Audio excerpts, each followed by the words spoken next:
buat aku penting banget untuk punya pasangan yang bisa tahu bareng gitu, yang kayak aduh yang kayak gini-gini nih, ini nih yang perlu diketawain nih gitu. Tapi mungkin buat setiap orang nggak perlu kali ya, apa buat setiap pasangan memang perlu nih untuk punya sesuatu untuk ditertawakan bersama, apa bagaimana nih?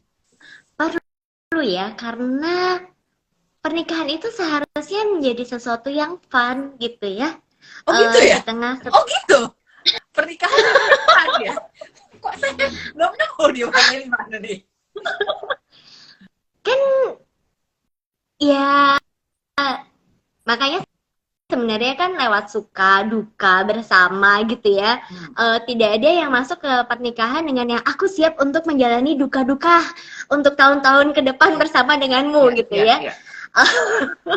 Tapi kita kan mau berbagi suka dan duka. Hmm. Nah, sehingga untuk punya sense of humor, punya bisa menertawakan diri sendiri, ataupun tertawa bersama-sama terhadap hal-hal yang mungkin gagal, terhadap kegagalan atau kayak kekonyolan yang terjadi gitu ya.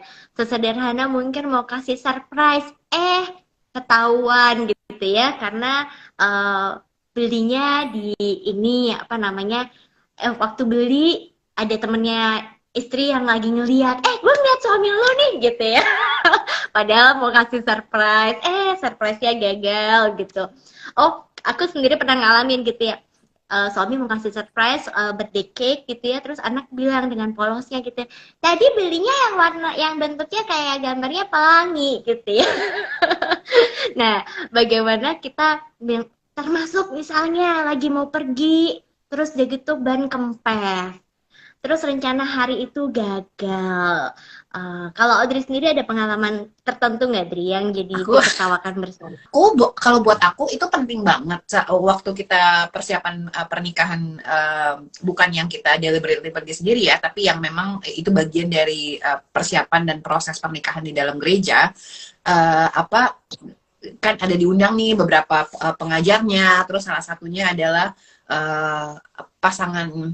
Jadi karena di kita tuh banyak yang pernikahan campur tuh maksudnya dari dua kebangsaan yang berbeda atau dua kebudayaan yang berbeda kalau di sini gitu kan ya. Nah, mereka tuh bilang bahwa kalian akan punya banyak sekali perbedaan, kalian akan punya banyak sekali tantangan. Yang paling penting adalah you guys know how to laugh at something gitu kan ya, dan have something in common to laugh for gitu, dan have your own joke yang cuman kalian doang yang ngerti gitu kan ya, yang cuman kalian doang yang tahu gitu. Dan buat aku itu menjadi hal yang penting banget gitu. Dan kalau di aku dan pasangan, lebih aku ya yang lebih yang konyol gitu, yang lebih apa yang ya udah kita buat jadi ketawa bersama gitu. Misalnya kalau pasanganku yang memang dia tuh yang lebih serius, yang lebih lempeng gitu kan. Sedangkan kalau saya kan yang kayak gini ya gitu, yang lebih yang kayak hidup ya sudahlah gitu kan gitu. Nah, buat aku tuh penting untuk kita bisa ketawa bareng gitu. Dalam dalam konflik kadang-kadang saya pertama kali untuk kayak ya udah diketawain aja dulu gitu. Terus aku orangnya teledor banget gitu kan, yang kadang-kadang kunci bisa ketinggalan, udah sampai mana tuh kunci bisa ketinggalan. Yang kemarin adalah aku mau ninggalin, ini baru banget kejadian itu hari apa ya? Rabu lalu. Baru banget tuh kejadiannya Rabu lalu. Aku tuh mau ninggalin kartu gym. Jadi kita punya satu membership gym gitu kan ya, yang pakai satu kartu. Jadi kita sharing kartu itu. Nah, jadi kalau misalnya mau pergi sendiri-sendiri, jadi harus bawa kartu itu gitu. Kalau kita pergi berdua ya udah salah satu bawa dan kita bisa masuk. Nah, jadi aku tuh paginya aku nge-gym dulu, terus sorenya dia baru nge-gym pulang kerja. Kita bagi waktu, kita nggak bisa barengan. Sehingga apa yang aku lakukan adalah aku ambil kartunya, nge-gym, terus udah gitu pulang nge-gym, taruh di rumah, biar dia pulang ke rumah dia bisa ngambil kartunya untuk nge-gym. Udah nih aku udah pergi, udah keluar kota, udah pas segala macem, terus tiba-tiba difotoin lah sama suamiku kartu fitnessnya. Ternyata yang saya tinggal adalah kartu ATM.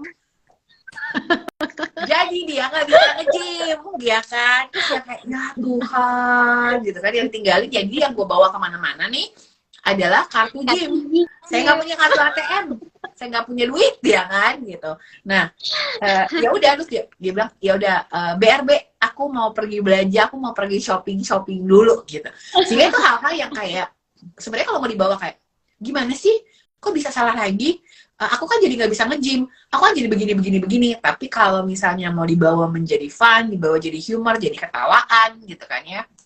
Ya udah, terus ketika aku pulang dan kita ketemu di train station, aku yang nanya, gimana? Duit aku udah habis berapa? Kamu udah belanja apa aja gitu kan. Ternyata oh enggak, dia cuma ngopi di Starbucks dan segala macam, dan itu jadi bahan bercandaan gitu. Dan itu jadi kisah ya, kan memang pernikahan itu banyak kisahnya. Dan menyenangkan loh punya banyak kisah yang nanti untuk dikenang dan dibicarakan bersama. Karena kadang-kadang juga banyak yang udah menikah, terus itu tuh yang kok pernikahan gini-gini aja ya gitu. Kok kayaknya nggak ada komunikasi, komunikasi sebatas udah makan, mau kemana, pulang jam berapa gitu ya. Padahal kalau kita mau menjalani bersama-sama, pasti ada keindahan-keindahan dan kenangan-kenangan yang dibangun bersama. Nah, jadi mungkin buat teman-teman, do invest gitu ya. Saya sendiri dulu sebelum menikah, kayaknya konseling pranikah di gereja iya, sama temen iya, terus udah gitu yang ada asesmennya juga iya gitu ya. Tapi apa, itu membantu dan memperkaya karena baca buku juga iya, jadi kami beli buku yang banyak pertanyaannya, karena seringkali kita nggak terpikir apa sih yang harus dibahas sebelum kita masuk ke pernikahan.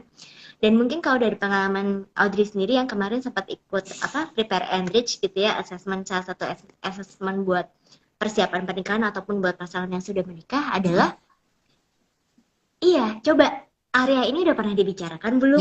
Gitu. Bagaimana cara membicarakannya? Dan apa yang menjadi pertimbangan dari calon istri, apa yang menjadi pertimbangan dari calon suami? Termasuk misalnya tujuan bersama nih, kapan kita mau punya anak? Ada tuntutan apa nggak dari orang tua masing-masing untuk kapan berkunjung ke keluarga? Hal-hal seperti itu yang mungkin kayaknya nanti aja deh pas nikah kan baru dijalanin. Iya, tapi pada saat kita bisa membicarakannya sebelum kita masuk ke pernikahan, itu akan menjadi dasar ya untuk kita membangun building block lah ya, kayak membangun fondasi dalam pernikahan karena kita belajar untuk mengenal nih pasangan kita yang nggak cuma satu orang ini, tapi membawa segudang pengalaman, harapan, pikiran, perasaan yang dia miliki juga. Benar. Gitu. Yang paling kalau tadi Ata udah nyebutin program yang aku kemarin jalanin bareng sama Ata, bareng sama pasanganku adalah nama programnya Prepare and Enrich. Jadi buat teman-teman yang mungkin udah mau persiapan pernikahan, aku udah sampai share ini ke banyak banget teman-temanku karena aku sendiri, aku ngerasa aku sebagai psikolog yang aku pikir aku udah cukup kenal sama diriku sendiri, but then I learn a lot from this process juga mempersiapkan waktu dulu mempersiapkan sama suami gitu. Aku pikir aku udah psikolog, aku udah ngerti gitu kan ya. Dan pada saat bertemu dengan beliau dan akhirnya menikah sama beliau juga, pada saat itu aku juga sudah menjadi psikolog, sudah berpraktek. Tapi ketika dinamikanya I know myself, tapi pasanganku udah cukup tahu belum dirinya sendiri, aku udah cukup tahu belum. Kalau dari aku sendiri yang paling striking sampai sekarang adalah melihat pengalaman apa yang kita mau build di keluarga kita. Apa nih pengalaman hidupnya Audrey, dari keluarganya Audrey yang Audrey mau bawa nih ke keluarga kami sekarang. Apa sih pengalaman-pengalaman dan background dari keluarga pasanganku yang mau dibawa nih ke keluarga kita sekarang? Apa sih cara-cara parenting, kalau dari aku fokusnya selalu ke parenting, apa sih pola-pola parenting yang mau dibawa sampai ke keluarga ini, apa sih pola-pola parenting yang mau dibawa dari keluarga beliau yang menurut aku juga bagus, menurut dia juga bagus, yang kita mau sama-sama bawa ke sini. As simple as misalnya pertanyaannya, kalau ngobrolan kita sekarang, ini kalau anak kamu kalau tantrum gimana nih? Gini, oh ya kayak gini-gini. Terus kalau ini gimana? Oh ya begini. Kalau ini bagaimana? Oh ya begini. Kalau ini bagaimana? Udah deh, kasih maknya aja gitu. Balikin ke maknya gitu kan. Balikin ke maknya aja gitu. Nah, buat aku itu menjadi penting banget, bahkan buat aku yang praktek sehari-hari sebagai psikolog, membantu orang-orang untuk lebih mengenal lagi dirinya sendiri, bahkan buat aku aja itu helpful banget gitu. Dan bukan berarti hidup pernikahan akan jadi mudah, tidak, tapi buat aku pribadi jadi lebih mudah untuk balik lagi ke situ, ada workbooknya, balik lagi ngelihat lagi, oh ya ya apa ya, terus balik lagi ngelihat lagi di tesnya dan dinamikanya. Oh, apa ya apanya kurangnya aku ya, apa ya lebihnya aku ya, bahkan yang salah satu yang aku ingat banget adalah kelebihan kami sebagai pasangan. Itu yang mungkin kekuatan kami sebagai pasangan, yang mungkin orang lain nggak punya, dan itu strength-nya kami gitu. Ada beberapa poin strength-nya kami, ya udah, ini adalah sesuatu yang kita lihat untuk menjadi kekuatannya kita, dan lo ngeliat juga ada beberapa hal yang memang bukan menjadi kekuatannya kita, bukan menjadi strength point-nya kita mau kayak gimana nih, misalnya handling konflik kah, komunikasi kah, apa keuangan kah, apa keselamatan kah, atau apa gitu. Itu menjadi poin-poinnya kita, oh iya ya, ketika kita lagi sulit, balik lagi nih ke strength point-nya kita apa gitu.